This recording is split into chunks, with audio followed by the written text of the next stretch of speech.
everybody, I'm Bree the Plant Lady, and today I am going to show you the ultimate easiest way to grow heirloom tomatoes for delicious harvests all summer long. You guessed it, I'm going to be planting directly in these 1 cubic foot bags of Soil Cube humus compost, which is now available in the continental United States. And you bet, I am super excited about that because now you can garden just like me. The process for this is ridiculously simple. Doesn't matter if you don't have a garden, if you have just a sunny area on a patio, you can buy just 1 bag of this awesome compost. You don't have to mix anything in it, just grow in it as it is. All you're gonna do is cut the top off.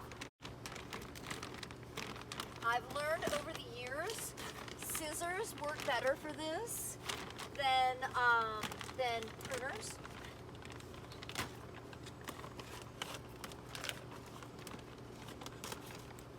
Okay, cut the top off. Now what I have is the bare soil, and I'm actually going to just break this up a bit by using my hand mattock, my favorite tool, the groundhog, which I can also add a link to. If you don't have one of these, your gardening life just isn't complete. This is the best tool of all time.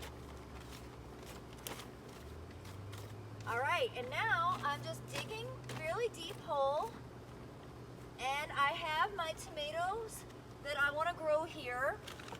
You can see I have one that has been planted for like maybe 3 weeks. It's doing absolutely fantastic. It does need a bit of a drink of water, but I can't believe how much it's grown with like 0 maintenance. I actually had this stashed in an area where I couldn't reach it with a hose.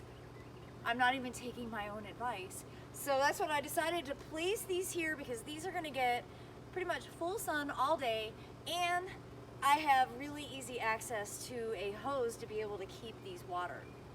Now I am choosing a variety that I love. It's a semi-determinate paste cultivar called Orange Banana. And no, it doesn't taste like oranges or bananas. It's an orange Roma, okay? So the banana is just sort of saying that it has a banana shape. It doesn't totally make sense, you know? And you can see these are well rooted. These are, you know, seeds that I started back like the last week of March. They're desperate to get planted.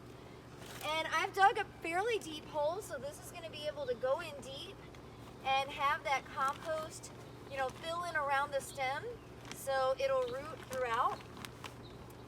And then I am going to just give it a handful of cottonseed meal.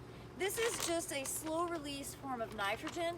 The Soil Cube has pretty much everything that tomatoes need, but I'm just giving it this to kind of compensate for the fact that it's been stuck in this cell pack for so long. Now my final step is going to be to add triple shred hardwood mulch so that I make sure that there is no possibility for any sort of soil-borne disease to impact the development of these tomatoes. All right, I have my grow bags planted. Now, one of the most critical components of this process to be successful is that you add drainage holes. And I always add my drainage holes to the sort of the bottom quarter. I don't actually go at the underneath. I just want these to drain, you know, evenly throughout. So I'm just gonna make a slice on each corner of the bag.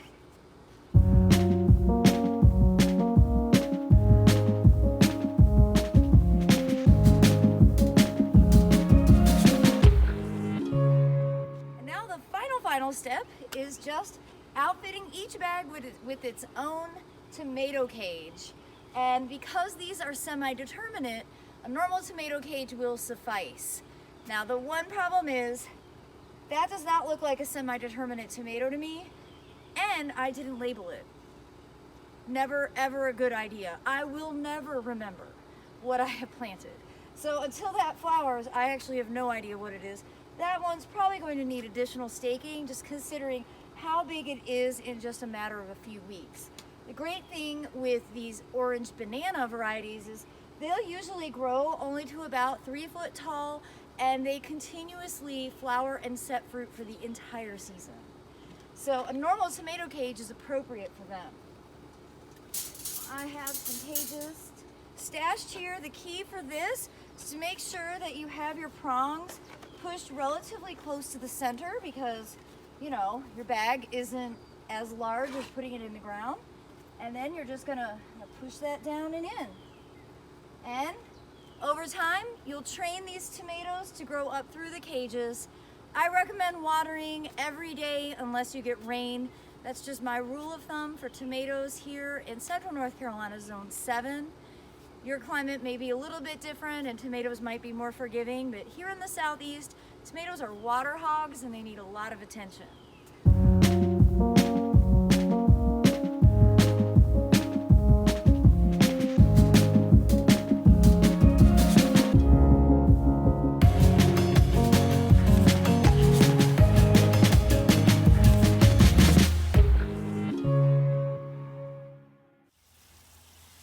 All right, I've got them all watered in.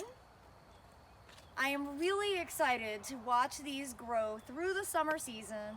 I've got them placed perfectly here where they'll get full sun, easy access to water, and I think these are going to be a great success. I look forward to sharing updates with you, and if you found this tutorial to be helpful or amusing in any way, please give me a thumbs up. Be sure to hit that bell notification so you'll know when I post new videos. And as always, thanks so much for watching.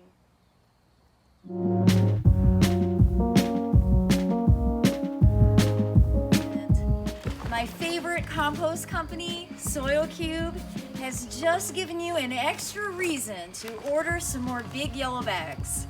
For every 40 bags that are used and returned to your Soil Cube supplier, they will be donating a cube of Soil Cube to a local gardening charity.